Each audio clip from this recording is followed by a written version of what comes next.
कैलाश विजयवर्गीय ने कांग्रेस पर तंज कसा है। कैलाश विजयवर्गीय कह रहे कांग्रेस ईवीएम पर ठीकरा फोड़ने वाली है, ईवीएम पर आरोप लगाने की तैयारी में है। एमपी की जनता को बीजेपी पर भरोसा है, यानी कल के लिए ईवीएम पर ठीकरा फोड़ने के लिए कैलाश विजयवर्गीय ने कहा है कांग्रेस ने तैयारी कर ली है। प्रेम कुमार जी, ऐसी तैयारी है क्या मध्य प्रदेश में जो कैलाश विजयवर्गीय कह रहे हैं? देखिए, मैं तो पहले हर्षवर्धन जी बोल रहे थे उमा भारती के लिए, हाँ। जी के लिए कि चटकते मटकते, तो नहीं एक मिनट हाँ, मटकते नहीं, चटक पटक कर चली गई। चटक पटक, इसको थोड़ा समझिए। ये मटकना शब्द गलत है, तो दोनों में बहुत अंतर हो मर्यादित जाएगा। शब्द मैं उपयोग करता हूँ। प्रेम जी, आप तो मुझको जानते हैं, ये गलती मुझसे नहीं होती है। तो ये जो चटकना पटकना, मैं इसका मतलब समझना चाह रहा था, तो दरअसल मैं मटकना ही समझा। जी जी जी।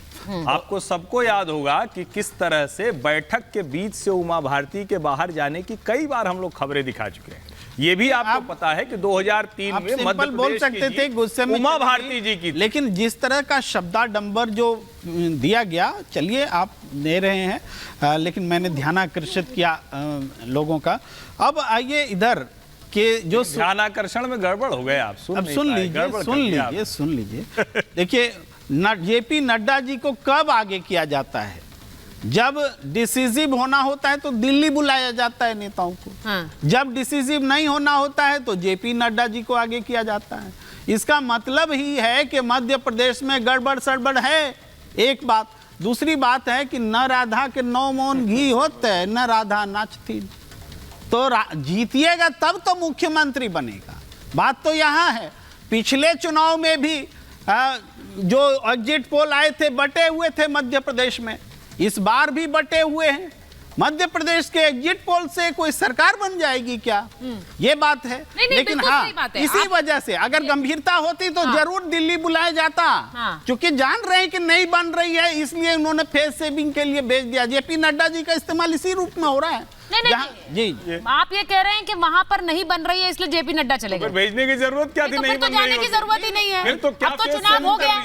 जनता पार्टी की सरकार, ये बात तो आवश्यकता, ये बात समझ में आती है कि कब गंभीर प्रयास होते हैं, कब अमित शाह जी बुलाते हैं, कब डिसीजन होता है दिल्ली से होता है। नहीं, तो वो तो निर्णय वहाँ तो जाके होगा। और यहाँ पर उन्होंने कह दिया कि इनमें से कोई चेहरा नहीं है। नड्डा जी को जब भेजा जाता है, राजस्थान में भी भेजा गया वसुंधरा जी को मनाने के लिए और सब तमाम चीजों के लिए। इन चीजों के लिए नड्डा जी हैं। जब नरेंद्र मोदी जी हारने लगते हैं छत्तीसगढ़ में, तो जेपी नड्डा जी का फोटो आ जाता है पोस्टर पे। दुनिया समझ रही है जेपी नड्डा जी का उपयोग कैसे हो रहा है, तो वो उस रूप में हो रहा है। तो माने स्पष्ट है कि बीजेपी हार रही है, इसीलिए जेपी नड्डा जी जा रहे हैं। अगर जीत रही होती तो बुलाते नेताओं को या ऑर्डर देते दिल्ली से। ये है इसका मतलब। तो सर, इसका क्या मतलब है? अगर जेपी नड्डा वहां गए हैं किसी मंथन के लिए, तो वो हार के मंथन के लिए गए हैं, मतलब जीत नहीं रही है। मैं व्यक्तिगत रूप से ठीक है, एक मिनट आपने जो बात बोली सिद्धार्थ जी, एक क्विक रिएक्शन सिद्धार्थ जी से लूंगी। सिद्धार्थ जी, जेपी नड्डा का वहां जाना यानी कि बीजेपी हार रही है, उस हार को जीत में कैसे तब्दील करना है, प्रेम कुमार जी कह रहे हैं, इसलिए पहुंचे हैं। सिद्धार्थ जी। सुजाता जी, क्या है, जो भी थोड़ा कांग्रेस के प्रति सॉफ्ट मन रखते हैं, उनको आदत हो गई, राहुल गांधी जहां भी जाते हैं वो हार जाते हैं। उनको आदत हो गई कि कोई नेता कहीं जाएगा तो हारेगा ही हारेगा। अरे ऐसा नहीं है, ये कांग्रेस पार्टी नहीं, भारतीय जनता पार्टी है। प्रेम जी, नोट्स ठीक वाला निकालिए। ये मल्लिकार्जुन खड़गे जी नहीं है, इस बार ये Bharatiya Janata party cadre based चढ़कर बोल रहा है पनौती वर्ड है, जिनके नेतृत्व में आगे जाकर के होते हैं। पता चलेगा पनौती कौन है? पनौती तो जो 42 बार हरवा चुके हैं कांग्रेस पार्टी को, वो राहुल गांधी है पनौती। आप किसको पनौती कह रहे हैं? तो मैं कुछ नहीं कह रहा, मैं तो बस ध्यान दिला रहा हूं। पनौती की बात आपने पनौती की बात ला दी फिर से। बोल रहा हूं। नहीं, तो ये तो देखिए, ये शब्द आप ये शब्द मत लाइए ना, आप ऐसा मत बोलिए। अब नतीजों के लिए कुछ ही घंटे बचे हैं, उसके बाद साफ होगा। करेंगे प्रेम जी, तो फिर आपको कड़वा जवाब मिल जाएगा। उसके बाद बहुत चीजें तय हो जाएंगी। क्या बोल रहा हूँ? मनोज जी के पास भी जाना है। मैंने फिजा में जो शब्द तैर रहे, मैंने बस उसको बोला है। ठीक है, मुझे कड़वा बोलना चाहते तो आप बोलिए।